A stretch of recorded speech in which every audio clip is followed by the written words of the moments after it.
Someone says, "I miss being a kid," and you smile because that's what you do. But inside you freeze because your brain can't find the file. Not the cartoons, not the carefree childhood, not the part where you got to be small.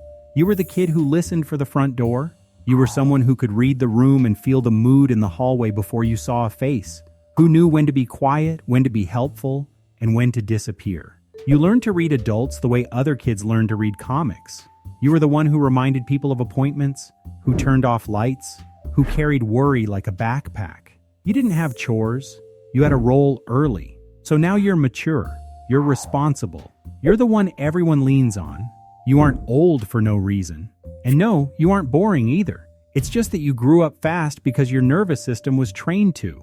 And that speed wasn't a personality quirk. It was adaptation. Psychologists call one version of this parentification. It's when a child takes on adult emotional or practical roles too early.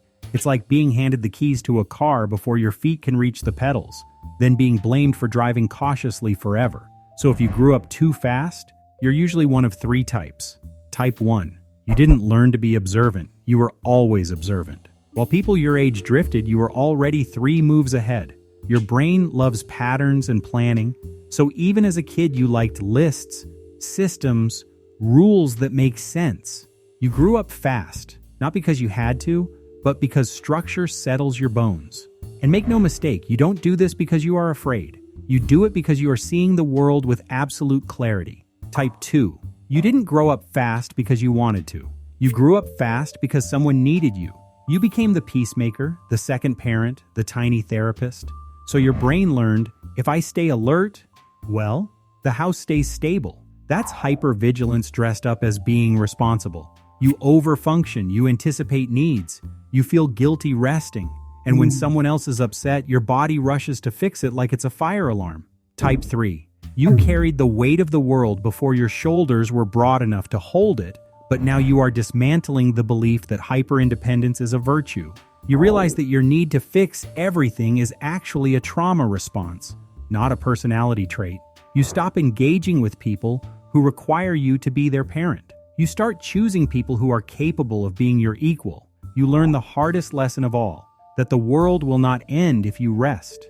You accept help, not because you are failing, but because you finally understand that you were never meant to carry it all alone. You are finally giving that serious child inside you the one thing they never had: permission to let go. Now notice the contrast.